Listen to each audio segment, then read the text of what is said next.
This video is in two parts. I will be extending the recent findings published in the Telegraph about the rapid collapse of the white population in the UK, beyond the study's cut-off point and up to the point of effectively our extermination and replacement by a Muslim majority.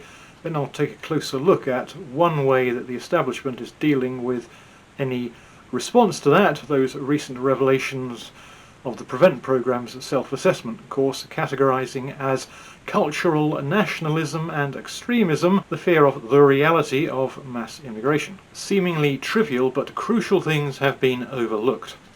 So, the University of Buckingham used data from the ONS to make population predictions for the next 100 years along the lines of ethnicity, Islam and country of birth. I think the main takeaways are quite well known at this point. White British to become a minority under 50% by 2063, then being taken over in population size by all non-whites just 7 years after that in 2070, then with all non-white people moving into an overall majority in 2080, and the Muslim population to grow spectacularly to fully 19% by the end of the century. That's just 75 years from now, when the Muslim population reaches 1 in 5.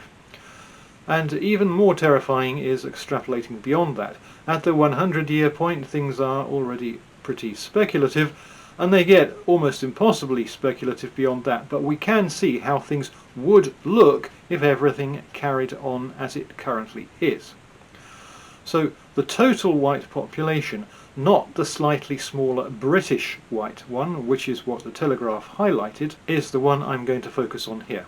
If you look at the decline at each 25-year stage, that decline is pretty much a consistent 20%, so at any given stage it's almost 80% the previous one, and by 2100 it reaches under 40%. What if we stretch forward another 100 years to 175 years from now? The total UK population in the first 100 years is given as stalling somewhat from 2075, so I've continued that trend for the next 100 years. I've guesstimated it from the lower to mid 80 million range. And those are the numbers you get if you carry on decreasing by 20% every 25 years, ending up at around 16% by 2200, 175 years from now. And that puts the non-white population at almost 84% at that point. That is 16%. And if you carry on for another 100 years, we arrive at about 6.5% by 2300 and non-white 93.3%. Simply by reducing in that same fashion as started by the folks of the University of Buckingham, 20% every 25 years, we get to around 6% less than 300 years from now, and the British population is basically extinguished. And I would assume the European white population suffers pretty much the same fate in the same time frame. So if you measure from around the time of the birth of J.S. Bach and the beginnings of the modern Western musical culture to the time Tony Blair opened the floodgates, and you then project forward that same approximate 300-year time period, that's how long it took to extinguish white people. But of course, for every dying culture, there is a rampant culture. Muslim population currently 7%, projected to be 19% in just 75 years. It's given as increasing by pretty much exactly 4% every 25 years.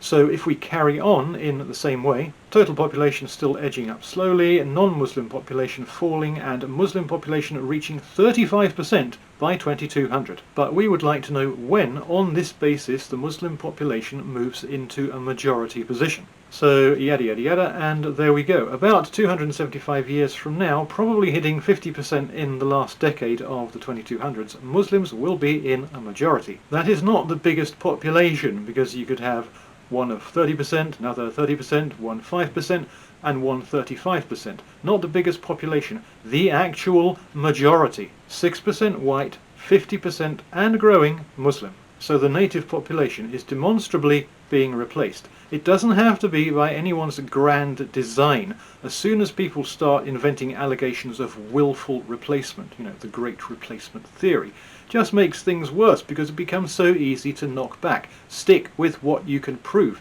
and you cannot deny the replacement. That's what we'll be looking at if these trends continue in a tick of the historical clock. And these future trends are based on current, actual trends, not on fantasy, on reality. So that's what's happening.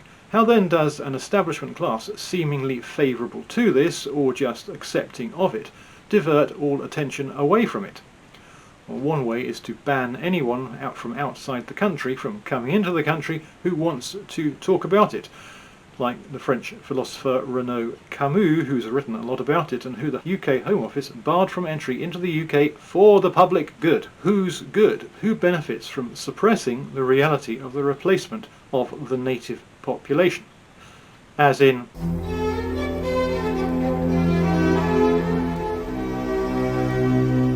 the replacement of that native group with an alien group. As in,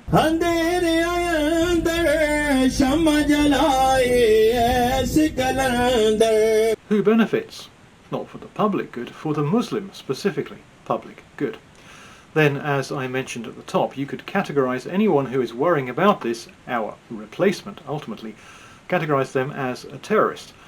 This categorization by the PREVENT programme has been widely publicised, but I don't think it's received proper scrutiny, and I will fill the gaps. This is the start of the refresher course. You have to answer a bunch of questions, and fairly soon you get to the extremism and terrorism section. What extremism is? Extremism is the vocal or active opposition to fundamental British values, including democracy, the rule of law, individual liberty. Exactly as you would expect. Democracy, law, freedom. All very broad, wide-reaching, pretty much undisputed moral tenets, a bit like the French liberté, égalité, fraternité, a little trio of social underpinnings which you can't argue with. And you could add others like maybe rights or justice. And in fact, we do add a fourth. And mutual respect and tolerance of different faiths and beliefs. Doesn't that come out of nowhere? You go from timeless, individual, universal absolutes like democracy, law, freedom, to a pair of much more restrictive ones, where one is a 21st century buzzword, tolerance, and which are also specified. Mutual respect and tolerance for other beliefs. Very restrictive. Doesn't it look like a tacky afterthought trying to ride on the coattails of the big three? Tolerance for other beliefs is not a timeless universal absolute like democracy, law, freedom. It's a trendy left-wing fashion accessory. I wonder who wrote it. And which beliefs are they talking about? Not Christianity, obviously, because that's the majority. It can't be an other. Which one? Well, of course, mutual respect and tolerance of Islam is exactly what that means. This was very likely written by either a Muslim or by somebody who is very favourable to them. And there are other such red flags in this PREVENT programme. Just further down that page, terrorist ideologies, extreme right wing. Why does that get pride of place over Islamic terrorism, which is many, many, many, many times the most prolific source of global terrorism? Why is that? Going on, cultural nationalism. Western culture is under threat from mass migration and a lack of integration by certain ethnic and cultural groups. This one has done the rounds. You are now an extremist if you recognise the reality of the collapse of British culture and the explosion of Islamic culture. The reality of this. What has not been well publicised is a better examination of the expression here, which is extremely revelatory. Did you notice the trick I played? This is not the page. This is the page, but this is not. Did you spot it? Look closer. Not the original and the original. I took out the quotation marks. It doesn't read, Western culture is under threat from mass migration and a lack of integration by certain ethnic and cultural groups. It actually reads like this, Western culture is under threat from mass migration, etc. Quotation marks not for literal quotations, but for irony, for mockery, for making it clear that what the plebs, the native British extremists, think Western culture is very much not what the writer is, nor what it actually is. Western culture as the idiots see it. You very much distance yourself from this heinous language that way, and this mocking tone carries on. The non-white world, the white race, Western culture again, white race again. Does our Muslim friend here, or the sympathiser, vary his tone at all and stop with the mockery? Well, he does when he's talking about Islamic terrorists. He doesn't talk about their version of an Islamic society, quote unquote. He just says their version of an Islamic society. This prevent rubbish wasn't written by a sober-faced 50-year-old British bloke in a suit. It was written by someone either of clear non-British origin or so favourable to such that it makes absolutely no difference. Trying to normalise these bogus 21st century left-wing fashion statements about love of what can only be Islam by sliding them in alongside long-accepted philosophical tenets, then pretending there's something other than totally normal about being worried about being exterminated by describing it as extremism, and using a form of expression that derides and mocks all those totally normally accepted ideas, but not, that is not when you're talking about Islam. Then you're perfectly at one with the Islamic extremists. So if you want to replace one population with another, allow it to happen. That doesn't mean make it happen, intend it to happen, but simply sit back and do nothing while it does happen, and then dismiss as extremist anyone who is objecting to the fact of the replacement. And of course it will then help if you have enough people of the replacement population in positions of authority to ease it all along.